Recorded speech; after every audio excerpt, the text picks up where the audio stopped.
بسم اللہ الرحمن الرحیم۔ حضرت نوح علیہ السلام کا اصل نام شکر تھا اور آپ علیہ السلام اپنی قوم پر بہت نوحہ کیا کرتے تھے اور اسی وجہ سے بعد میں آپ کا نام نوح سے نوح علیہ السلام رکھ دیا گیا۔ آپ علیہ السلام اپنی قوم میں 950 سال رہے۔ اس مدت میں تقریباً 40 مردوں اور 40 عورتوں نے ایمان لایا۔ خدا کے حکم سے حضرت نوح علیہ السلام ہر روز پہاڑ کی چوٹی پر چڑھ کر اپنی قوم کو دعوت حق دیتے تھے اور زور زور سے کہتے لا الہ الا اللہ وانا رسول اللہ، اور آپ کی آواز خدا کے حکم سے مشرق و مغرب تک پہنچ جاتی، اور جب یہ آواز کافروں تک پہنچتی تو وہ اپنی انگلیاں کانوں میں دے دیتے اور بعض تو ڈر کر بھاگ جاتے۔ اور ان میں کچھ ایسے لوگ بھی تھے جو آپ علیہ السلام پر ظلم کرتے تھے، اور ظلم اتنا کرتے تھے کہ آپ علیہ السلام بے ہوش ہو جاتے، اور جب آپ ہوش میں آتے تو پھر بھی آپ کی بات وہی تھی کہ اللہ کو مانو اور میں اس کا رسول ہوں۔ ایک مرتبہ تو لوگوں نے آپ کے گلے میں رسی ڈال کر کھینچا اور آپ علیہ السلام 3 دن تک بے قرار رہے، اور اس صدمے اور تکلیف کے باوجود بھی خدا کا پیغام دینا ترک نہ کیا۔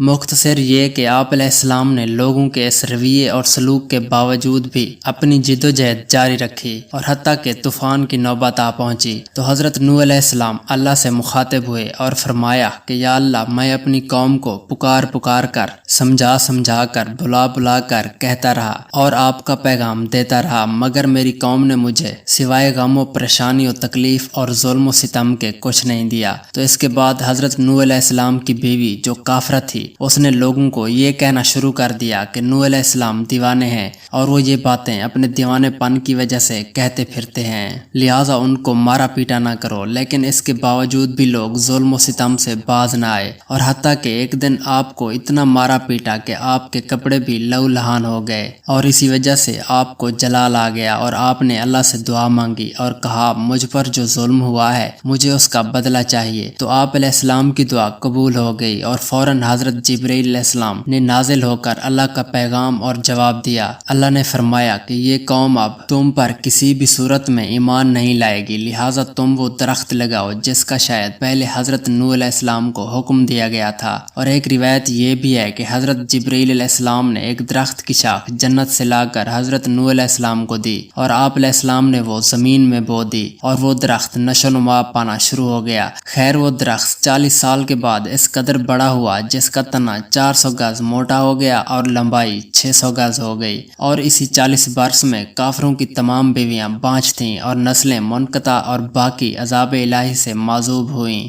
اس کا سبب پھر یہ ہوا، وہ عورتیں اپنے لڑکوں اور بچوں کو لے کر حضرت نوح علیہ السلام کے پاس پہنچتی اور کہتی کہ یہ ہمارا دشمن ہے اور دیوانہ ہے، اس کی بات نہ مانو، اس کو ہمیشہ ذلیل کیا کرو۔ تو جب حضرت نوح علیہ السلام نے یہ باتیں ان کی عورتوں سے سنی تو آپ علیہ السلام ان سے نا امید ہو کر بارگاہ الہی میں پھر سے دعا مانگنے لگے کہ یا رب، اس زمین پر اب ایک گھر بھی بسنے والا منکروں کا نہ بچے اور نہ ہی کافروں کی نسل باقی رہے اس زمین پر۔ تو تب حضرت جبرائیل علیہ السلام اللہ کا پیغام لے کر نازل ہوئے اور فرمایا کہ اللہ فرما رہا ہے کہ وقت آ گیا ہے، اب اسی درخت کو کاٹو، چیرو اور ان کے تختے بناؤ، اور پھر ان سے ایک بہت بڑی کشتی تیار کرو۔ تو حضرت نوح علیہ السلام نے جواب دیا کہ اے جبرائیل علیہ السلام، میں یہ کام اکیلے اور کیسے کروں گا؟ تو حضرت جبرائیل علیہ السلام نے حضرت نوح علیہ السلام کے ساتھ مل کر درخت کاٹا اور اس کے تختے بنائے، اور پھر اس سے ایک بہت بڑی کشتی بنانا شروع کر دی، اور پھر اس کشتی کے جتنے بھی تختے بنائے، ایک پر جو پہلا تختہ تھا اس پر پہلا نام حضرت آدم علیہ السلام کا لکھا، اور دوسرے پر حضرت شیس علیہ السلام کا نام لکھا، اور تیسرے تختے پر حضرت ادریس علیہ السلام کا نام لکھا، اور چوتھے تختے پر اپنا نام حضرت نوح علیہ السلام لکھا، اور 5ویں تختے پر حضرت موسیٰ علیہ السلام کا نام لکھا، اور 6 تختے پر حضرت ابراہیم علیہ السلام کا نام لکھا،